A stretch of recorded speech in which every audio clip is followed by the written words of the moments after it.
તો આપણે જે આપણું દ્રાવણો ચેપ્ટર છે એનો લાસ્ટ બટ નોટ લીસ્ટ છેલ્લામાં છેલ્લો ટોપિકની ચર્ચા કરીએ. ક્લિયર છે?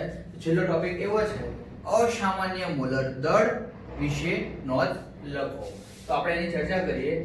અસામાન્ય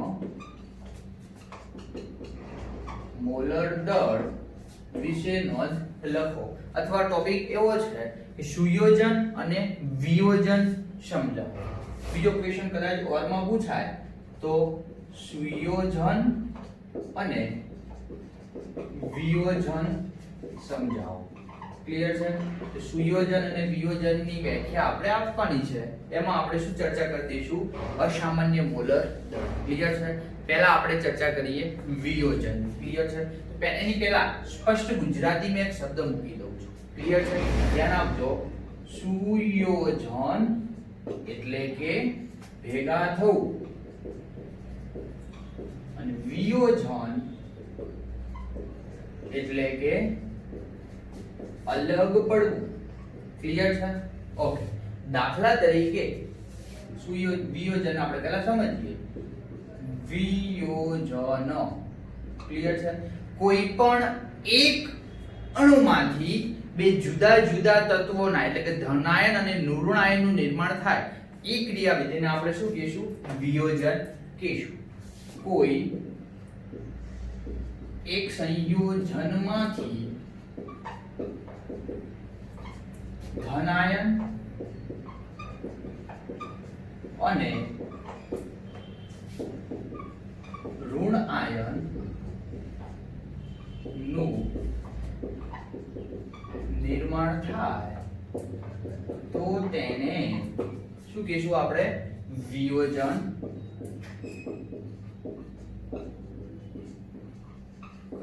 દાખલા તરીકે એક્ઝામ્પલ લેવાનું છે KCl. ચલો KCl છે એનું મારે આયનીકરણ કરવું છે તો મને શું મળશે? તો K+ + Cl-. ક્લિયર છે? KCl કેટલા મોલ લીધો તો? 1 મોલ. અહીંયા 1 મોલ K+ મળે છે, 1 મોલ Cl- મળે છે. એનો મતલબ શું થાય? જો તમે 1 મોલ KCl લો છો તો એમાં તમને 2 મોલ એક ધનાયન મળે છે, 1 મોલ ઋણાયન મળે છે.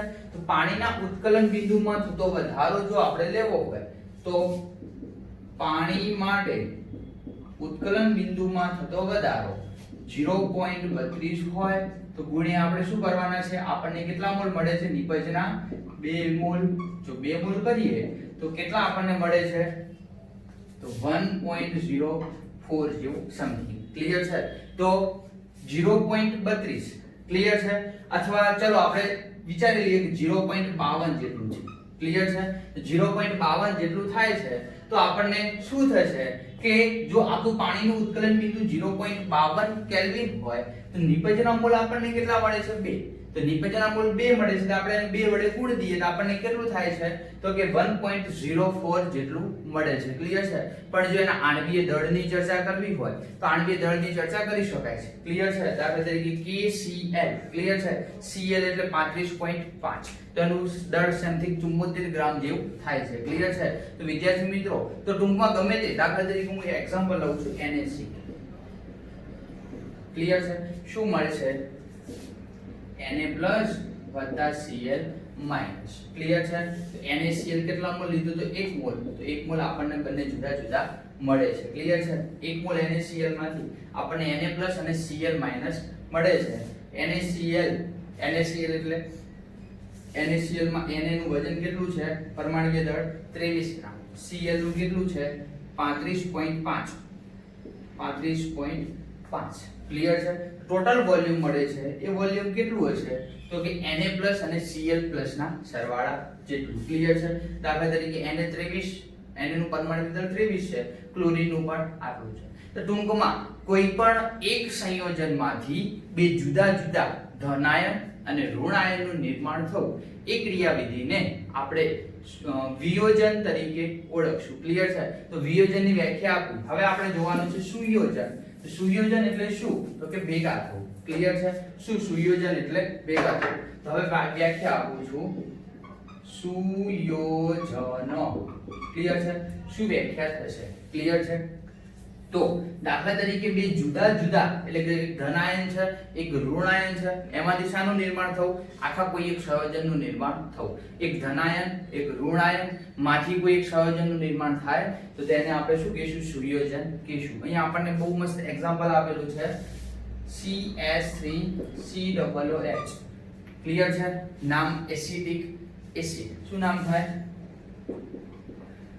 Acetic acid. જો આ એસિટિક એસિડ ના હું 2 મોલ લઉં છું, ક્લિયર છે, તો એનું સંયોજન થઈને આપણને શું મળે છે? CH3COOH. કેટલા મોલ મળે છે? 2 મોલ. ક્લિયર છે? તો આ કઈ રીતે શક્ય બને છે? કોના પર આધાર રાખે છે? તો વિદ્યાર્થી મિત્રો, એક હાઇડ્રોજન બંધ વિશે આપણે થોડી ચર્ચા કરી હતી કે હાઇડ્રોજન બંધ ઉપર આધાર રાખે છે. તો આનું સૂત્ર દોરવું હોય થોડુંક સમજી શકાય. શું સમજી શકાય? કે પહેલા હું લખું છું CH3. ક્લિયર છે? એની બાજુમાં શું દર્શાવવા? CH3 ની બાજુમાં શું છે? તો કે કાર્બન. ક્લિયર છે? કાર્બનની સાથે શું છે? Double bond O. ક્લિયર છે? આ બાજુ એક શું બતાવું છું? OH બતાવું છું. તો આજે દર્શાવ્યું છે, શું દર્શાવ્યું છે? CH3COOH, acidic acid. હવે આપણે કેટલા મોલ લીધા છે? 2 મોલ. તો બીજો મોલેક્યુલ કોનો લઈ લો? એસિડિક એસિડ નો. તો શું દર્શાવું છું? આ બાજુ C, થોડુંક નજીક લાવો એટલે ક્લિયર થાય. અહીંયા O અને H, એટલે ડબલ બોન્ડ O, એટલે CH3. ક્લિયર છે? જોઈ લો, CH3COOH. અને બંને વચ્ચે શું રચાય છે? તો હાઇડ્રોજન બંધ ક્યારે રચાય છે? FON. તો FON ફ્લોરિન, ઓક્સિજન અને નાઇટ્રોજન હોય તો હાઇડ્રોજન બંધ રચાય છે. તો આ ઓક્સિજન અને હાઇડ્રોજન બંધ વચ્ચે શું રચાશે? હાઇડ્રોજન બંધ. આ ઓક્સિજન અને હાઇડ્રોજન વચ્ચે શું રચાશે? હાઇડ્રોજન બંધ. તો એક મુખ્ય મુદ્દો કહી શકાય, સુયોજન થવાનું મુખ્ય કારણ તેની અંદર મોલેક્યુલ વચ્ચે રચાતો. હવે આમાં તમે કહી શકો છો કે કયો હાઇડ્રોજન બંધ રચાય છે? આંતરાણવીય કે અંતઃઆણવીય? તો વિદ્યાર્થી મિત્રો, અહીંયા આપણે ક્લિયર કરી શકીએ કે બંને એક જ મોલેક્યુલ છે, બંને એસિડિક એસિડના જે મોલેક્યુલ છે, તો બંને વચ્ચે અંતઃઆણવીય હાઇડ્રોજન બંધ રચાશે. ક્લિયર છે? તો કયો બંધ રચાશે? હાઇડ્રોજન બંધ. આ બાજુ પણ કયો બંધ રચાશે? તો કે હાઇડ્રોજન બંધ. ક્લિયર છે? તો વિદ્યાર્થી મિત્રો, આપણે કહી શકાય છે જો બંને વચ્ચે હાઇડ્રોજન બંધ રચાતો હશે તો ડેલ્ટા TF અને ડેલ્ટા TB નું મૂલ્ય કેવું મળે છે? અડધું મળે છે. સાચા મૂલ્યથી અડધું મળે છે. શું સાચા મૂલ્યથી અડધું મળતું હશે તો મોલર દળ કેવું મળતું હશે? મોલર દળ બમણું મળતું હશે. કેવું મળતું હશે? બમણું મળતું હશે. વિદ્યાર્થી મિત્રો, ક્લિયર કરી શકાય છે કે જો અહીંયા આપણે શું ચર્ચા કરી છે કે બંને વચ્ચે જો હાઇડ્રોજન બંધ રચાતો હશે તો ડેલ્ટા TF ઠાર બિંદુમાં અવનયન અને ઉત્કલન બિંદુમાં ઉન્નયનનું મૂલ્ય આપણને કેવું મળે છે? અડધું મળે છે. જો એ મૂલ્ય અડધું મળતું હશે તો મોલર દળ કેવું મળવું જોઈએ? બમણું મળવું જોઈએ. મોલર દળ કેવું મળવું જોઈએ? બમણું મળવું જોઈએ. તો અપેક્ષિત મૂલ્ય એ સામાન્ય મૂલ્ય કરતા અડધું મળતું હશે. માટે આપણે સુયોજન અને વિયોજનની ક્રિયાવિધિ જુદા જુદા ઉદાહરણ આપી અને સમજી શકાય છે. ક્લિયર છે? છેલ્લો ક્વેશ્ચન એક આપેલો છે, વોન્ટ ઓફ અવયવ.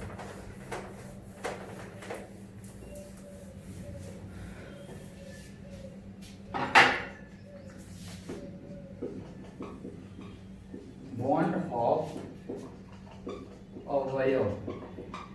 ક્લિયર છે? શાના વડે દર્શાવો છો? સ્મોલ I વડે દર્શાવો છો. તો દાખલા તરીકે કોઈ પણ અપેક્ષિત અથવા સામાન્ય મોલર દળ નક્કી કરતી પદ્ધતિમાં એક નવો અવયવ દાખલ થયો, એ અવયવને આપણે શું કહીશું? વોન્ટ ઓફ અવયવ. કોણે દાખલ કર્યો છે? વોન્ટ ઓફ નામના વૈજ્ઞાનિકે. તો આ વોન્ટ ઓફ અવયવને આપણે શાના વડે દર્શાવવાનો છે? I વડે દર્શાવવાનો છે. ક્લિયર છે? તો I ના સૂત્ર છે, તો I બરાબર શું કીધું છે પહેલા? કે સામાન્ય મોલર દળ ભાગ્યા અસામાન્ય મોલર દળ. તો સામાન્ય મોલર દળ ભાગ્યા અસામાન્ય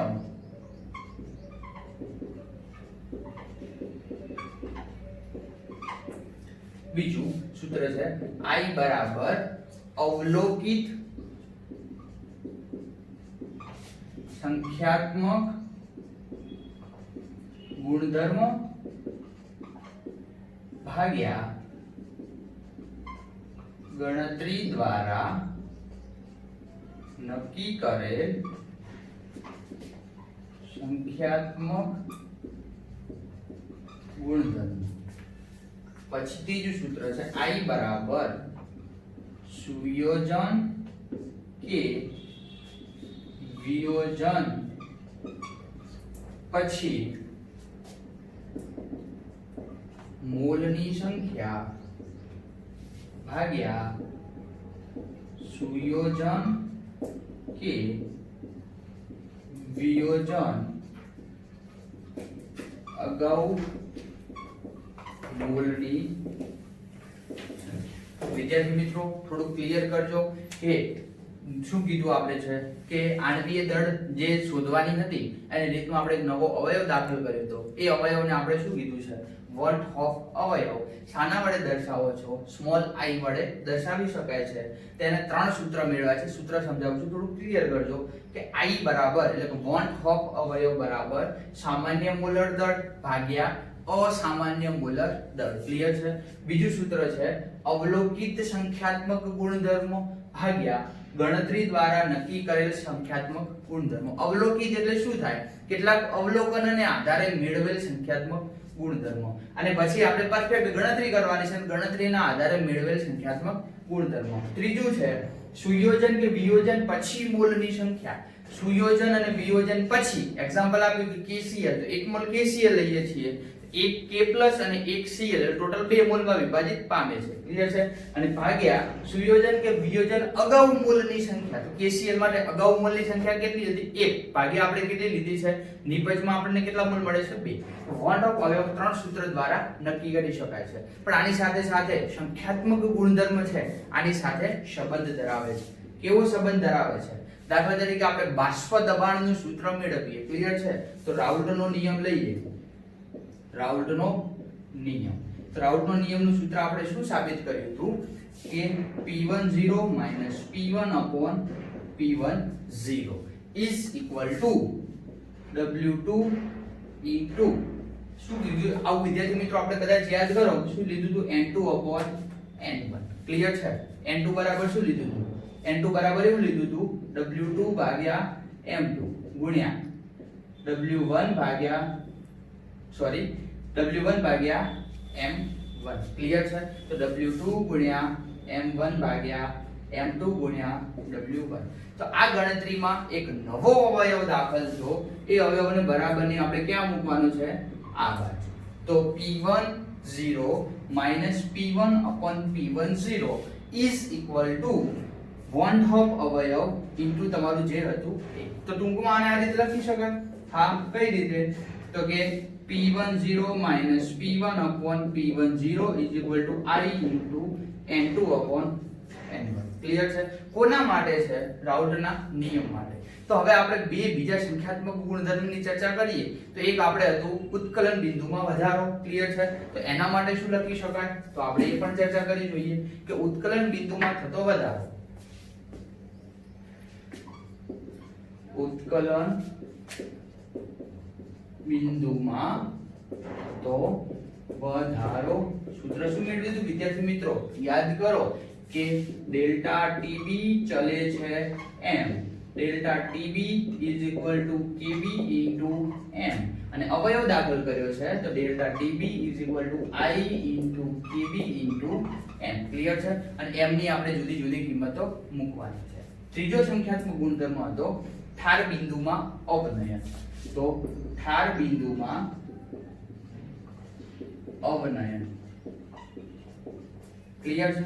શું સૂત્ર હતું? ડેલ્ટા TF ચલે છે m. ડેલ્ટા TF ચલે છે KF into m. તો શું થાય? Delta TF is equal to I into KF into I. તો બધાની ગણતરી છે એમાં આપણે નવો અવયવ દાખલ કરવાનો છે. એના પરથી આપણે દાખલા ગણવાના છે જેને આપણે વન ઓફ અવયવ કહીશું. ક્લિયર છે? ચોથું હતું આપણું અભિસરણ દબાણ.